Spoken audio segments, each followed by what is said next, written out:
നമ്മുടെ നിധി കമ്പനിയുടെ വീഡിയോയ്ക്ക് നിങ്ങൾ തന്നിട്ടുള്ള വലിയ സ്വീകരണത്തിന് നന്ദി. പലരും അതിനുശേഷം നമ്മളോട് ആവശ്യപ്പെട്ടത് എന്താണെന്ന് വെച്ചാൽ ഈ മൾട്ടി സ്റ്റേറ്റ് കോപ്പറേറ്റീവ് സൊസൈറ്റികളെ പറ്റി പറയാമെന്ന് പറഞ്ഞിരുന്നു. അതിന്റെ വീഡിയോ ഇടണമെന്നാണ് പലരും ആവശ്യപ്പെട്ടിട്ടുള്ളത്. ആ വീഡിയോ ആണ് ഇന്ന് ഉള്ളത്. മൾട്ടി സ്റ്റേറ്റ് കോപ്പറേറ്റീവ് സൊസൈറ്റികൾ നമുക്ക് ഗുണകരമാവുമോ, അതിൽ നിക്ഷേപിക്കുന്നവർക്ക് ഗുണകരമാവുമോ എന്നുള്ളതാണ് ഈ വീഡിയോയിൽ പറയുന്നത്. ഞാൻ സുബീഷാണ്. റുപ്പിമംഗ് എന്ന് പറഞ്ഞ യൂട്യൂബ് ചാനലിലൂടെയും ആസ്ക് റുപ്പിമംഗ് എന്ന് പറഞ്ഞ വാട്സപ്പ് സർവീസിലൂടെയും പേഴ്സണൽ ഫിനാൻസുമായി ബന്ധപ്പെട്ട കാര്യങ്ങൾ പറഞ്ഞു തരുന്നത് ഞാനാണ്. മൾട്ടി സ്റ്റേറ്റ് കോപ്പറേറ്റീവ് സൊസൈറ്റി എന്ന് പറഞ്ഞാൽ ഒരു തരത്തിലുള്ള സഹകരണ സ്ഥാപനമാണ്.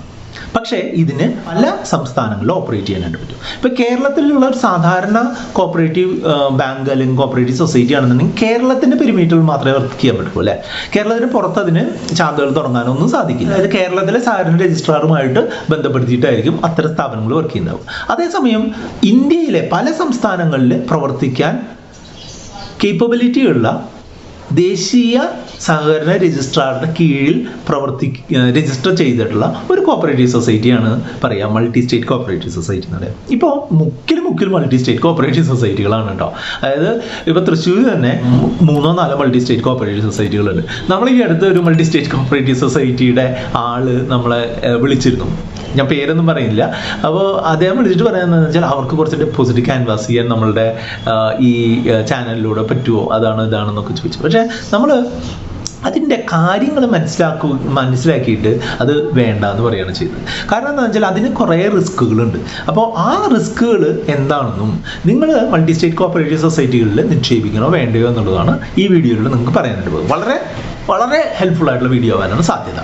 അതുകൊണ്ട് തന്നെ ഈ വീഡിയോ ഇപ്പോൾ തന്നെ ലൈക്ക് ചെയ്തുകൊണ്ട് മുന്നോട്ട് പോയിക്കോളൂ. അപ്പോൾ നമുക്ക് കൂടുതൽ ആളുകളിലേക്ക് അത് എത്താനുള്ള സാധ്യതയുണ്ട്. അപ്പോൾ ഞാൻ മുൻപ് പറഞ്ഞ പോലെ സെൻട്രൽ രജിസ്ട്രാർ അല്ലെങ്കിൽ സെൻട്രൽ കോപ്പറേറ്റീവ് രജിസ്ട്രാറുടെ ഒരു അനുമതിയോടുകൂടി പ്രവർത്തിക്കുന്ന ഒരു ministry of agriculture and farmers welfare എന്ന് പറഞ്ഞിട്ടുള്ള ഒരു കേന്ദ്ര വകുപ്പുണ്ട്. അവരുടെ കീഴിൽ പ്രവർത്തിക്കുന്നതാണ് ഇത്തരം കോപ്പറേറ്റീവ് സൊസൈറ്റികൾ. ഇവർക്ക് പല സംസ്ഥാനങ്ങളിൽ ശാഖകൾ തുടങ്ങാനും ഓപ്പറേറ്റ് ചെയ്യാനുള്ള പെർമിഷൻ ഉണ്ട്. ഇതിലും ഒരു മെമ്പർഷിപ്പ് രീതിയിലാണ് കാര്യങ്ങൾ നടക്കുന്നത്. മെമ്പർമാരായിട്ടുള്ളവർക്ക് പുതിയ ഡെപ്പോസിറ്റുകൾ ഇടാനും മെമ്പർമാരായിട്ടുള്ള ആളുകൾക്ക് ജാമ്യം ഉള്ള തരത്തിലുള്ള ലോണുകൾ കൊടുക്കുകയും ചെയ്യുക എന്നുള്ളതാണ് ഇതിൻ്റെ പ്രാഥമികമായിട്ടുള്ള ഉദ്ദേശം. അതായത് ഇതൊരിക്കലും എന്തല്ല, ഒരു ബാങ്ക് അല്ല. ഇത് RBIയുടെ കീഴിലുമല്ല. ഇത് പൊളിഞ്ഞാൽ പൈസ RBI തരുവില്ല. RBIയുടെ കീഴിലുള്ള ബാങ്കുകൾ പൊളിഞ്ഞു കഴിഞ്ഞാൽ 5 ലക്ഷം രൂപ വരെ ഡെപ്പോസിറ്റ് ഇൻഷുറൻസ് ഉണ്ട് എന്നുള്ളത് നിങ്ങൾക്ക് അറിയാമല്ലോ അല്ലേ. അപ്പോൾ അങ്ങനെ ഒരു സൗകര്യം ഇത്തരം സൊസൈറ്റികളിൽ കിട്ടുമെന്ന് പ്രതീക്ഷിക്കരുത്. അതാണ് ഒന്നാമത്തെ കാര്യം. അതുകൊണ്ട് തന്നെ വലിയ എമൗണ്ടുകൾ ഇടുന്നത് റിസ്ക് ആണ് എന്നുള്ളത് കൃത്യമായിട്ട് മനസ്സിലാക്കുക. അത് കണ്ടു മാത്രം നിങ്ങൾ മുന്നോട്ട് പോവുക. ഇതിൽ ഞാൻ മുമ്പ് പറഞ്ഞതുപോലെ മെമ്പർമാരായിട്ടുള്ള ആളുകൾക്ക് ഇതിൽ ട്രാൻസാക്ട് ചെയ്യുന്നതിനായിട്ട് മെമ്പർഷിപ്പ് എടുക്കണം. മെമ്പർഷിപ്പ് എടുക്കാനായിട്ട് നിങ്ങൾ ഇതിൻ്റെ അടുത്തുള്ള ശാഖയിലേക്ക് ചെല്ലുക, കയ്യിലൊരു ഫോട്ടോഗ്രാഫ് കരുതുക, ഒരു ആധാർ കാർഡ്, പാൻ കാർഡ്, ഇത്രയും കാര്യങ്ങളുണ്ടെങ്കിൽ നിങ്ങളവർ ചെറിയൊരു ഫീസ് തന്നിട്ട് മെമ്പറാക്കും. അങ്ങനെ മെമ്പറായി കഴിഞ്ഞാൽ നിങ്ങൾക്ക് ഇതിൽ ഡെപ്പോസിറ്റ് ചെയ്യാം. ഇതിൽ റിക്കറിംഗ് ഡെപ്പോസിറ്റുകളുണ്ട്, ഫിക്സഡ് ഡെപ്പോസിറ്റുകൾ, മന്ത്ലി ഇൻവെസ്റ്റ്മെന്റ് സ്കീമുകളുണ്ട്. അതുപോലെ ഇവരുടെ ചില കമ്പനികൾക്ക് പെൻഷൻ സ്കീം എന്നൊക്കെ പറഞ്ഞിട്ട് റിക്കറിംഗ് ഡെപ്പോസിറ്റ് പ്ലസ് ഒരു മന്ത്ലി ഇൻകം സ്കീമിന്റെ രീതിയിൽ വർക്ക് ചെയ്യുന്ന ചില സ്കീമുകളും ഉണ്ട്. ഇതിൽ സാധാരണ കണ്ടിട്ടുള്ള ഒരു കാര്യം എന്താണെന്ന് വെച്ചാൽ സാധാരണ ആളുകൾക്ക് ഒരു നിശ്ചിത പെർസെൻറ്റേജ്, സീനിയർ സിറ്റിസന് ഒരു 0.5% കൂടുതൽ, അതുപോലെ സീനിയർ സിറ്റിസൺ വനിതയ്ക്ക് അതിൽ കൂടുതൽ പെർസെൻറ്റേജ്. അതായത് 60 വയസ്സിന് മേളിലുള്ള വനിതയ്ക്ക് ഏകദേശം 1-1.5% ഒക്കെ സാധാരണ ആളേക്കാൾ കൂടുതൽ ഇൻട്രസ്റ്റ് കിട്ടുന്നത് കണ്ടിട്ടുണ്ട്. അതാണ് അതിൻ്റെ ഒരു ഡിഫറൻസ് കണ്ടിട്ടുള്ളത്. അപ്പോൾ അങ്ങനെ ഒരു ഫിക്സഡ് ഡെപ്പോസിറ്റ് ഇടാം, ഒരു റിക്കറിംഗ് ഡെപ്പോസിറ്റുകൾ ഇടാം, മന്ത്ലി ഇൻകം സ്കീമുകൾ ഉണ്ട്. സാധാരണ ഒരു ബാങ്കിൽ നിന്ന് ഒരു 4-5% ഇൻട്രസ്റ്റ് കൂടുതലായിട്ടാണ് കണ്ടിട്ടുള്ളത്. ഒരു 9-9.5% ഒക്കെ സാധാരണഗതിയിൽ ഫിക്സഡ് ഡെപ്പോസിറ്റുകൾക്ക് ഇൻട്രസ്റ്റ് കണ്ടിട്ടുണ്ട്. പക്ഷേ ഈ ഇൻട്രസ്റ്റ് മാത്രം കണ്ടുകൊണ്ട് നിങ്ങൾ ഇതിലേക്ക് പോയി കഴിഞ്ഞാൽ നിങ്ങൾ ചിലപ്പോൾ മുതലുമില്ല പലിശയില്ല എന്നുള്ള ഒരു ഘട്ടത്തിൽ വരും. അതുകൊണ്ട് തന്നെ ഇത് ആര് ഓപ്പറേറ്റ് ചെയ്യുന്ന സ്ഥാപനമാണ്, ഇതിന് എവിടെയൊക്കെ ശാഖകളുണ്ട്, എത്ര കാലമായി, അങ്ങനെയുള്ള കാര്യങ്ങളെല്ലാം വിവേചിച്ച് അറിഞ്ഞതിന് ശേഷം മാത്രം ഇത്തരം സ്ഥാപനങ്ങളിൽ നിക്ഷേപം നടത്തുക എന്നുള്ളതാണ് നിക്ഷേപകരോട് പറയാനുള്ളത്. അതേസമയം തന്നെ ഇതിൽ മെമ്പർമാരായി കഴിഞ്ഞാൽ നിങ്ങൾക്ക് ലോണുകളും എടുക്കാം കേട്ടോ. എന്തൊക്കെ തരം ലോൺ ഉണ്ട് എന്ന് ചോദിച്ചു കഴിഞ്ഞാൽ ഇതിൽ പേഴ്സണൽ ലോൺ ഉണ്ട്, വെഹിക്കിൾ ലോൺ ഉണ്ട്, പ്രോപ്പർട്ടി ലോൺ ഉണ്ട്, അങ്ങനെ പലതരത്തിലുള്ള ലോണുകളും നമുക്ക് എടുക്കാനായിട്ട് സാധിക്കും. സാധാരണ ഒരു ലോൺ ബാങ്കിൽ നിന്നോ NBFCയിൽ നിന്നോ ഒക്കെ കിട്ടുന്ന ലോണിനേക്കാൾ 4-5% എപ്പോഴും ലോണിൻ്റെ ഇൻട്രസ്റ്റ് കൂടുതലാകുന്നതും കണ്ടിട്ടുണ്ട്. അങ്ങനെയാണ് അവർ പിടിച്ചു നിൽക്കുന്നത്.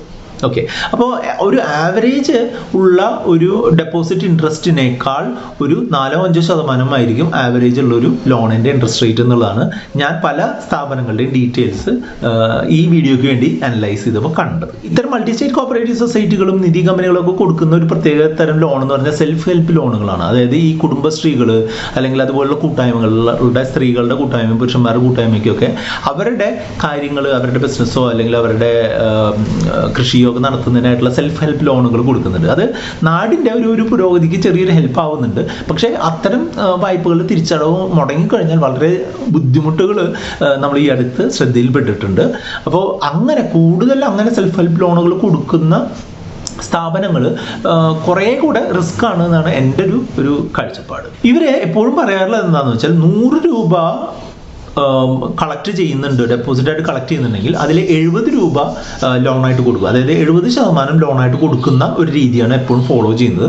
10% നമ്മളുടെ നിധി കമ്പനികൾ ചെയ്യുന്നത് പോലെ തന്നെ ഒരു ഷെഡ്യൂൾഡ് ആയിട്ടുള്ള ബാങ്കിൽ സേഫ് കസ്റ്റഡിയിൽ വെക്കുകയും ചെയ്യും, അതിൻ്റെ ഒരു നിലനിൽപ്പിൻ്റെ ഉറപ്പിന് വേണ്ടിയിട്ട്. പക്ഷേ ഈ 10% എന്ന് പറയുന്നത് ഒട്ടും വളരെ ചെറിയൊരു എമൗണ്ട് ആണല്ലേ. അപ്പം ഈ കമ്പനികൾക്ക് എന്തെങ്കിലും സംഭവിച്ചു കഴിഞ്ഞാൽ അല്ലെങ്കിൽ ഈ കോപ്പറേറ്റീവ് സ്ഥാപനങ്ങൾക്ക് എന്തെങ്കിലും സംഭവിച്ചു കഴിഞ്ഞാൽ പണി പാളാനുള്ള സാധ്യത തന്നെയാണ് കാണുന്നത്. ഇതിൻ്റെ നിയമങ്ങൾ കൃത്യമായിട്ട് പറയുന്നത് എന്താണെന്ന് വെച്ചാൽ ഇതിൽ ലാഭമായാലും നഷ്ടമായാലും ഇതിൻ്റെ മെമ്പർമാർ വഹിക്കണമെന്നാണ്. അത് ക്ലിയർ ആയിട്ട് പറയുന്നുണ്ട്.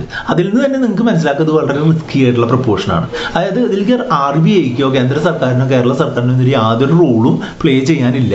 അതുകൊണ്ട് തന്നെ നമ്മൾ പൈസ നഷ്ടം വന്നാൽ പൈസ പോയി, അത്രേ ഉള്ളൂ. സോ സിമ്പിൾ, മനസ്സിലായില്ലേ? അതുകൊണ്ട് തന്നെ വലിയ എമൗണ്ടുകൾ ഒരു കാരണവശാലും ഇത്തരം സ്ഥാപനങ്ങളിൽ ഇടരുത്. അതുപോലെ നമ്മൾക്ക് അത്യാവശ്യം എടുത്തുപയോഗിക്കാൻ പറ്റുന്ന എമൗണ്ടുകൾ ഇതിലിടരുത്.